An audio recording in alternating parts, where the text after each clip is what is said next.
పుట్టటి పాలు రాత్రి తోడుబెట్టాను. ఛీ, కుండ పగలగొట్టే ధైర్యం నీకెలా వచ్చిందే? మాట్లాడవే, సమాధానం చెప్పు. నోరు పడిపోయిందా నీకు? నేను చెప్పేది నీకు వినిపిస్తోందా లేదా? నువ్వు పరమ మూర్ఖురాల్లా ఉన్నావు. బుద్ధి జ్ఞానం లేవు. ఒసేయ్, ఒకసారి నీ అవతారం చూసుకో. పెరుగుతో స్నానం చేసావా ఏంటి? లేదా అయితే వంటగదిని పెరుగుతో అలికావా? అవునే, ఇంట్లో ఎవరూ లేరు కదా, నీకు మంచి అవకాశం దొరికింది. ఇంట్లో ఉన్న పెరుగు వెన్న తినాలనుకున్నావు కదా.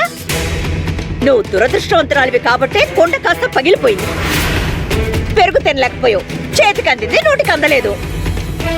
నోరు విప్పి మాట్లాడకపోతే చెంప పగలగొడతారు. నిజం చెప్తావా లేదా?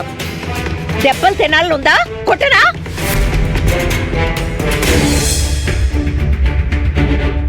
అరే ఏంటి నువ్వు నేలపాలైన పెరుగు తింటున్నావు? చూసావా ఇప్పుడేమైందో? అత్తయ్య గారు తిడతారని చెప్పానా? అనవసరంగా కుండ పగలగొట్టావు. నువ్వు నా మాట వినలేదు.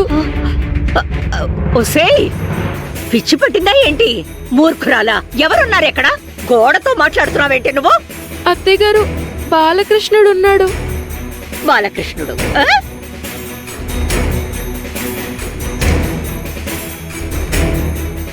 కృష్ణయ్య, నువ్వు ఎక్కడికి వెళ్తున్నావు? బాలకృష్ణ! అరే సకో, బాబాగారు చెప్పారు, చెప్పినట్టే జరుగుతోంది. దీనికి పిచ్చి బాగా ముదిరిపోయింది. దీనితో నాకు నరక యాతనగా ఉంది. ఆగు బాలకృష్ణ. అరే ఏమిటే సఖు, నీ ఒంటి నిండా ఆ పెరిగేంటి? బాలకృష్ణ, ముందు నువ్వు లోపలికి నడు. బాలకృష్ణ? ఎవరు ఎవరు బాలకృష్ణ? ఈ పేరుతో ఇక్కడ ఎవరున్నారు? సకో, సకో, ఇక ఆపు నీ పిచ్చి చేష్టలు. నేను నిన్ను చూసేశాను. నువ్వు మావయ్య గారు వెనక దాక్కున్నావు కదా, నేను నిన్ను కనిపెట్టేశాను. సరే బయటికి రా. అయ్యో, నా వెనక ఎవరు లేరు సఖు. అవును, నిజంగానే అక్కడెవరు లేరు. అసలు సఖు ఎవరితో మాట్లాడుతోంది? అరే ఏంటి నువ్వు నాతో దాగుడు మూతలాడుతున్నావు? బయటికి రా కృష్ణయ్య, రా. చిన్నత్తయ్య గారు వెనక దాక్కున్నావు. నేను నిన్ను చూసేశాను. ఏంటి నా వెనుక? లేదు లేదు, నా వెనుక ఎవరు లేరు, ఎవరు లేరు.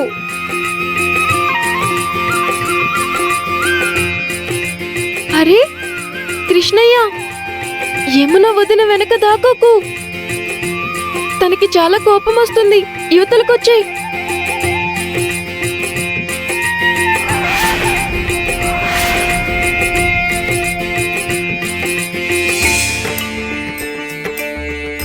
ఏంటి బాలకృష్ణ, ఇక్కడికొచ్చిన పెరుగు తింటున్నావేంటి?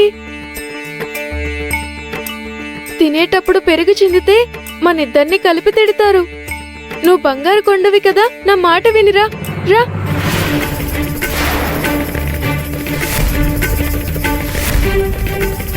ఇక చాలా ఆపు సకు. ఏమిటి వాళ్ళ కొత్త నాటకం మొదలు పెట్టావు? నువ్వు నా సహనాన్ని పరీక్షిస్తున్నావు సకు. అసలు అసలు ఎవరున్నారు ఇక్కడ? ఎవరితో మాట్లాడుతున్నావు? ఎవరు లేరు కదా.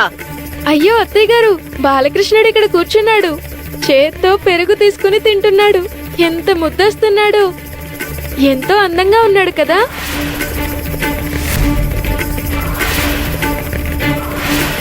మా కళ్ళకి ఎవ్వరు కనిపించట్లేదు. నువ్వు పిచ్చిదాని వైపోయావు. మమ్మల్ని కూడా పిచ్చి వాళ్ళని చేస్తున్నావు. ఈ రోజు ఉట్టి ఉత్సవం ఉంది కదా, వద్దని ఎంతో చెప్పాను, కానీ మొండి పట్టు పట్టాడు. ఉట్టి కొడతానని మారం చేస్తే ఏం చేయగలను? నీకు నిజంగానే మతి స్థిమితం తప్పినట్టుంది సకు. నీ కళ్ళ కనిపించే బాలకృష్ణుడు మాకెందుకు కనిపించడం లేదు?